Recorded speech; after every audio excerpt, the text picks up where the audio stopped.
Hi everyone, Robert Peak here, the Spontaneous Dungeon Master, and I've just really woken up to some kind of wonderful news. So a couple days ago, I put the Spontaneous Dungeon Master's Companion up on the DM's Guild, and I've done nothing to promote it at all. I've told no one except a handful of my players that this even exists because I wanted to finish this video series. I wanted to complete the kind of tour so that as people are downloading this, they get the full understanding of how I've been using this. Again, this is just a tool I made for myself. I thought a few other people might like to check out. Woke up and signed into the DM's Guild this morning. There have been over 250 downloads of this.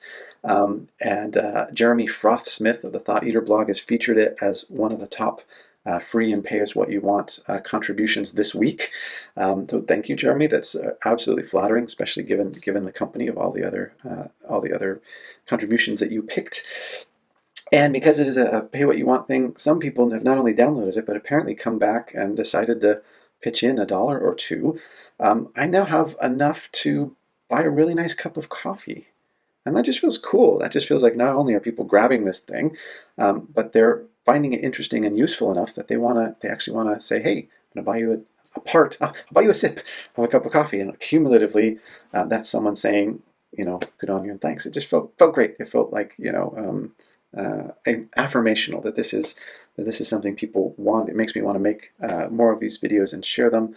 And the nicest thing is, as I said, I sent this to some of my players, and one of my players, dear friend, wrote back and said, I've been really reticent to get back into DMing because it's just so much work, and this inspires me that I want to get back into DMing. Maybe it'll help me, to do this in a way that's more manageable for me in my busy life. That was the best news ever. That was really, again, encouraging that people want this, that they want to learn how to be more spontaneous. So I'm eager to round out the series, talk about travel, overland travel, and hex crawls, and how you can do that in a spontaneous way, and dungeons, how you can prepare dungeons quickly and run interesting, fun, surprising, engaging dungeons using a lot of the spontaneous methods and tools in this toolkit, in this companion.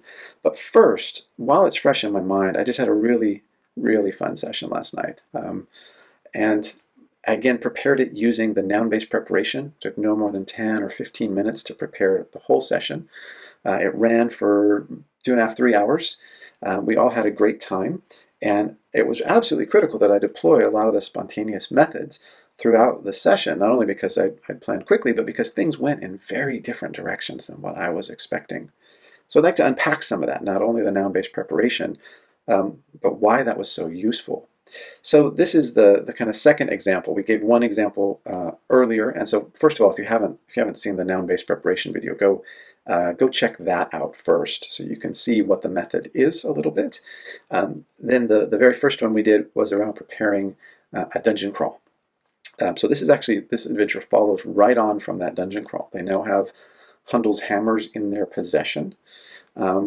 And what I did is I threw out some potential hooks. I threw out some rumors that have been circulating. I let the rogue know that someone they'd been associating with earlier was a bit of a shady character that they needed to interrogate to get some information about what's going on with the illithid, the mind flayers that they had encountered earlier, has now been found dead. And so I sent this on text, and they gave back the kind of wow face emoticon. I was like, oh my gosh, they're dead. So I knew that was of interest to the player. I knew that would be of interest to the character.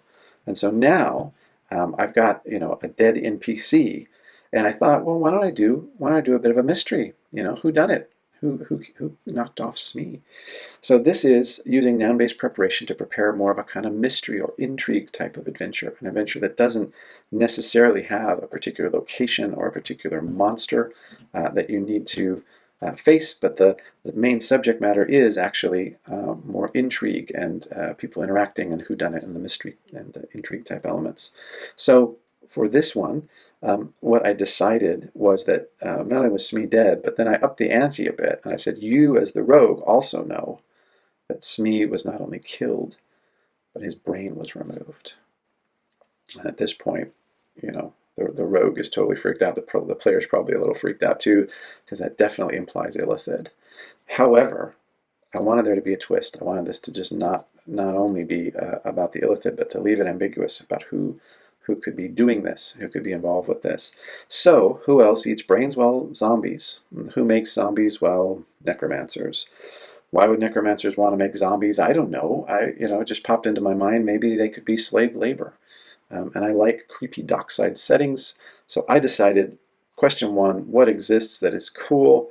There's a necromancer making zombie dock workers. With his partner is a were-rat, I decided. And they're making these dock workers, as slaves to load and unload cargo. That's what exists. And what actually happened to our buddy Smee is that he was sort of reassembled. He was taken for parts and made into one of these zombie dock workers. And he was spotted a couple of days after his death by another member of Xanathar's Thieves Guild working the docks. So the backstory is that the wizard and the were-rat claim to be getting people off the streets and giving them jobs through this thing called the Helping Hand Employment Agency. In reality, they're reanimating corpses. They are getting them off the streets, but they're dead, and they're using them as sort of zombie slaves. I just decided this is a government-funded initiative, right? That it's a work program with a really shady component. Why would this be of interest to the characters? Well, they were the last people to see Smee alive. The whole brain being removed things is super suspicious, but remember, only the rogue knows that at this point. And so I just decided the Enforcer wants answers. The Enforcer is a character who they'd encountered in the past, who's a big player in Xanathar's Thieves Guild, a kind of sergeant. And he's dealt with them in the past. He gave them the initial mission where they encountered Smee. So the interest for them is that the Enforcer says, I want you to figure out what happened here. The rewards, well, solving the mystery is a reward. Determining whether or not the illithid are involved, because they're pretty nervous. They've been told that there's a whole huge colony deep underwater that one day may rise up. Driving out evil. So they don't know that this is zombies yet, but once the cleric catches on, this Grave Domain cleric is going to be really keen to drive out evil and rid the docks of these zombies. And they're going to want to ingratiate themselves to the Enforcer and in a way clear their names, right? They are the last ones to have seen Smee. So those are the rewards, the immediate rewards for them. Notice I didn't say 500 gold pieces and 3 magic items. The dangers, well, were-rats, zombies, this necromancer. The necromancer, I decided, lives in a lair full of traps. And I love crawling claws, those murderers' hands that come up and scurry up your leg and try and strangle you. So I thought I'd put some crawling claws into this as well. What are the clues about what's really going on here? And this is the part with a more mystery, intrigue type situation where you really want to have some clues that you can drop in a variety of generic ways. Wrath, the sidekick, the main guy working the docks, is a were-rat. How can we start to bring that alive? Well, maybe he attracts rats. Maybe there's rats around the place. The zombies are zombies. So one thing is that when you encounter them, they'll be wearing masks to try and have their identities a little bit hidden. There's probably going to be some body parts in cold storage in the warehouse or in the ship that they can come into contact with. Clues that the necromancer is a necromancer. Necromancy is going on here. Smee's been recalled to his lair once they found out that he'd been spotted and someone recognized him. They basically scrapped him for parts, so he's back at the necromancer's lair. He's not here. And I wanted to drop some hints that this necromancer could be a red wizard of Thay. So some Thayan artifacts or elements or ways in which we can incorporate the Thayan thing, because they also have a storyline going where they're very worried about the Red Wizards of Thay potentially coming back to Faerun. So various clues, basically just wanting to play up. There's zombies, there's were-rats, they don't know any of this. The necromancer's behind it all, and finding different ways to drop that's not totally tipping my hand, but that's giving them the clues so that when that's revealed, they go, aha, I got it. So where do we start? We start in Media Res, we start at the docks. Start with how bitterly cold it is, how foul-smelling it is with the fish coming in from the boats. And then we flash back to their meeting with the Enforcer. And now it's called your motivations. What did you ask the Enforcer back then that led you to where you are now? So a little bit of a prequel scene with the enforcer as the plan. And then the structure for this, I decided it's going to be 3 acts. So it's the little bit of a flashback to the enforcer is sort of act 0. Then it's going to be at the docks trying to figure out what's going on. The second act is going to be figuring out what's going on, defeating the were-rat, hopefully, or figuring out the necromancers involved. And act 3, showdown with the necromancer in his cave. So for the cave, I went, let's keep it simple. 5-room dungeon. The entrance is the hidden cave. It's hard to find. The trap is that there's going to be some zombies throwing boulders down. The setback is that there's some crawling claws that might take a few hit points and creep people out. The conflict is that with this necromancer, and the reward is that the necromancer has some treasure for them. So there is some actual treasure that they're going to get. That was 10 or 15 minutes of prep, just going, what exists? Well, warehouse full of zombie workers. Smee, or parts of Smee, was one of them. That's the mystery solved. And let's see how they interact with this scenario, with the docks, with the were-rat. Let's see how this thing plays out, basically. So that was my only plan. That's what I had going into it. And I'm really glad, actually, that's all I had going into it, because the way that this played out, I'd say maybe half of this actually got used. The other half had to come from here. So we'll talk about that now. So what really happened in the session? It was quite different than what I was expecting.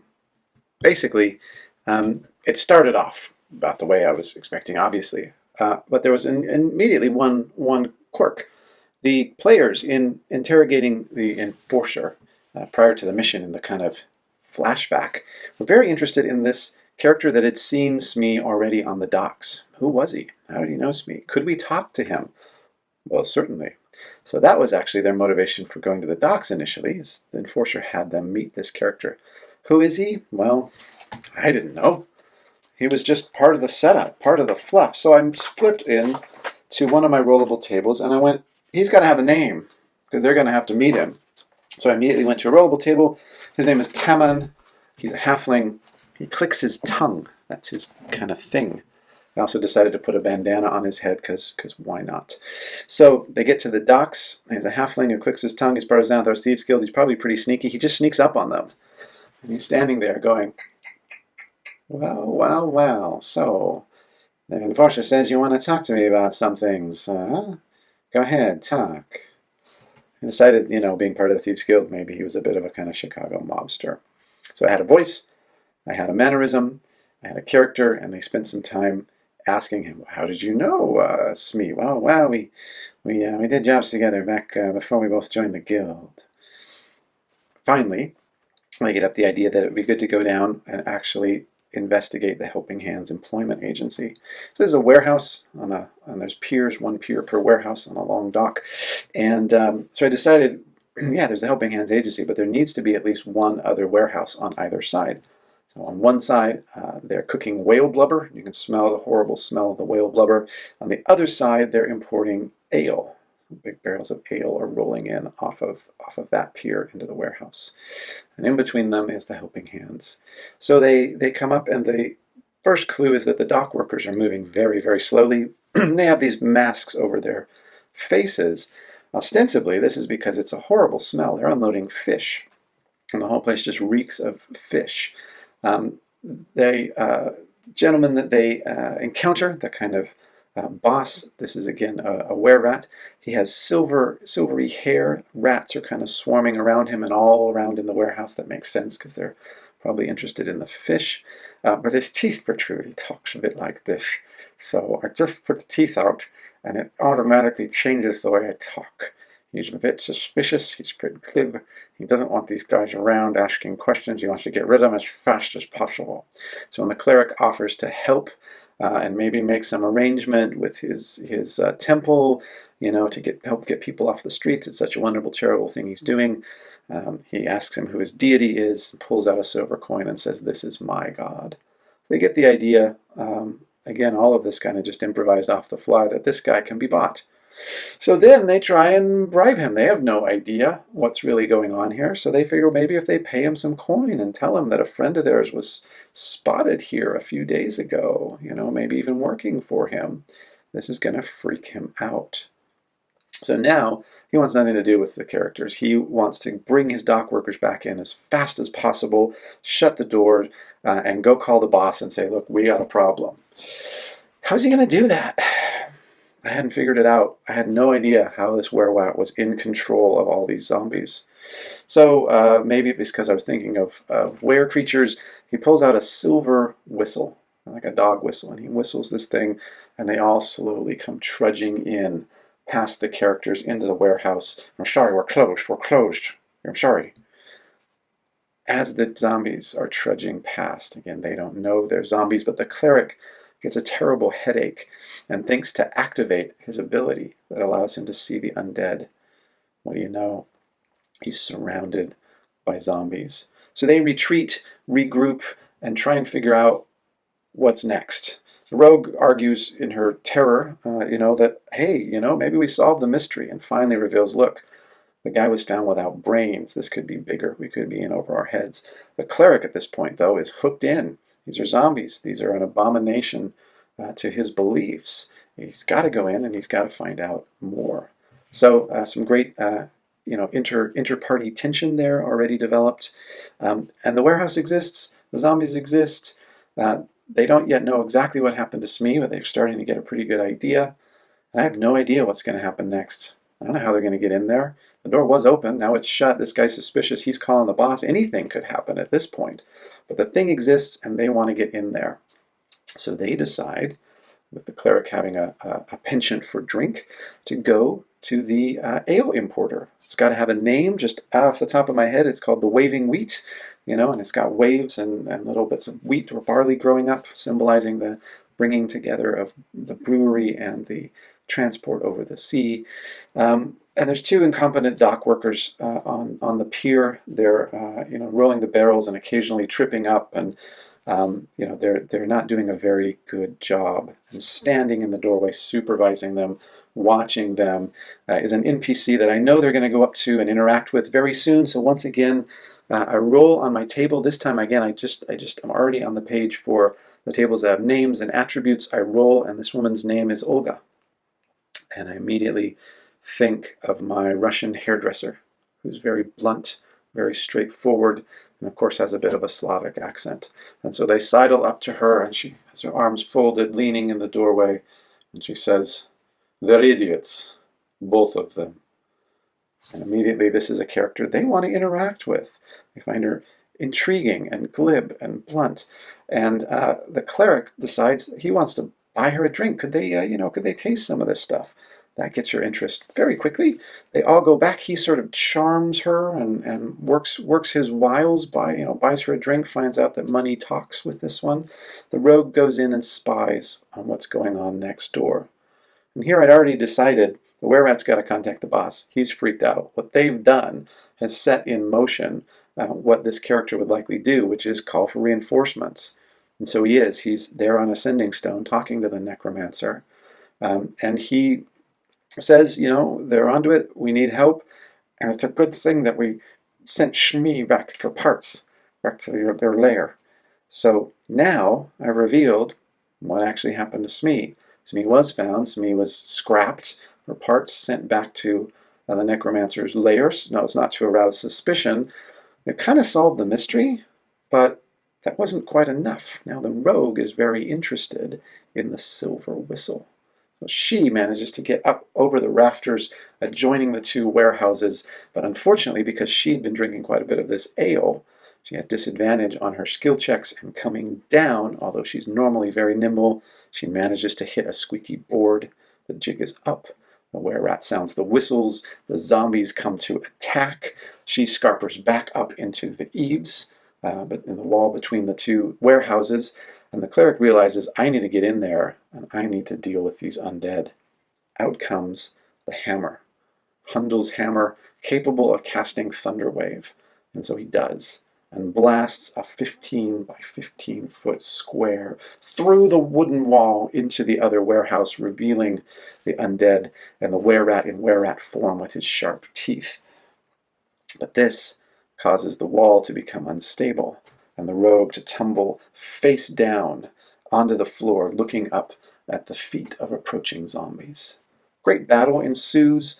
They're really fighting it out. At one point, the were-rat tries to bite the cleric, which could have resulted in the cleric becoming a werewolf and a were-rat, and a whole other storyline spinning off from that. And in the end, the bard now comes into his own and goes up to the were-rat and eventually succeeds with the suggestion, tying into his love of money, that if in fact you call off the zombies and come with us, we're going to introduce you to our boss. We like your style. He can actually pay you a bit more and better to get in on a sweeter deal with what you're doing here. And the were-rat miserably fails his savings throw. So they've now solved the mystery. They've got the guy who knows exactly what happened to Smee. They're not interested in a whole lot more zombies or in tracking down the necromancer or dealing with him directly. So they send off a message to the enforcer that they're coming. The bard's particularly concerned that they be ready and that this guy not get away. So the message is, we're bringing in someone. He's dangerous. He's a were-rat. But he knows where Smee is, so be ready for him. So that really was Act 2. And Act 3, this whole thing I had, I'm really glad I didn't prepare a big, complicated Necromancer's Cave for this. Act 3 was going to be in Xanathar's guild headquarters. So here I decided it needed to be interesting, and in the past I've used orphanages as the front for criminal locations. So in this case, Xanathar's guild is operating out of an orphanage. They all file in with the were-rat, still under the suggestion that he's got to fulfill, which is to talk to the boss. And the false staircase opens up, they descend, and at this point, they're all standing around, and I'm thinking, it's going to be really boring for the enforcer to be talking to the were-rat back and forth with me doing the two different voices, and the three of them standing around and watching. So I decide the enforcer says, leave us. Bard's like, no, hey, come on, this guy's dangerous, didn't you get my message? I got your message, I can handle this. So they all toddle off, the staircase closes. Next thing you know, of course, a blood-curdling scream. And as the staircase opens, you see a silhouette standing there, and as he comes into view, I had them all roll for initiative, thinking this could be another big battle coming up, thinking it could be the were-rat who bested the enforcer and is coming out now. You see, and again, I have little images that I send to the group when we're doing this remotely. You see a were-boar standing there in the clothing of the enforcer, and it's clear that the enforcer has been a were-boar all this time. And he says to the party, I hate those things. Now go. You've seen nothing here today. And so, turns out the the enforcer was a were-bear. He's killed the were-rat. Mission has been accomplished, but a lot more questions have been raised. Although they solved the question mostly of what happened to Smee, what else is going on in this world? Well, a lot of the questions that got opened up were questions that weren't necessarily part of the initial planning session. Back to the tavern, having a drink, calming their nerves, and I can't help but have a cliffhanger ending sometimes. So I didn't get to use my crawling claws. I didn't get to bring them into play. They didn't show up in a cooler full of spare parts. They didn't show up in the Necromancer's lair, but I love these things. So the party gets back to their rooms. Each of them, when they pull back the covers, there is a severed hand, clearly long since been dead, that has been placed in their bed. Classic sort of Godfather style, signaling that the necromancer knows who they are and is watching them. And so ends a great session. We all had a lot of fun after the end. They said, oh, that was great. And at one point when the were-rat revealed himself as a were-rat, they went, oh, that's why he was talking like that. So there were elements that were set up, that were planned, but again, these were more nouns, these were more things that existed, that had enough of a backstory that I could decide how they were going to believably interact with the party.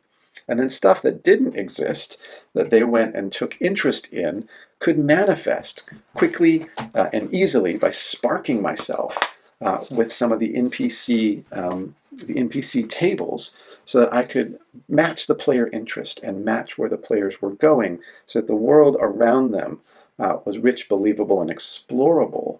And again, I wasn't massively over-prepared. The part I over-prepared was just a really simple sketch of a 5-room dungeon that I could deploy if I wanted to, and a little bit of backstory on this necromancer that may come into play in a future session, or may not, and I'm really okay with that.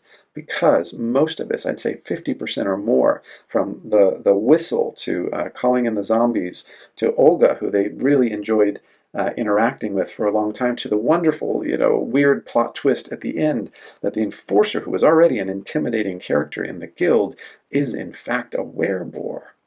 To the final plot twist that they're now being watched by a necromancer. They've now got on his bad side. None of that was part of the initial planning session.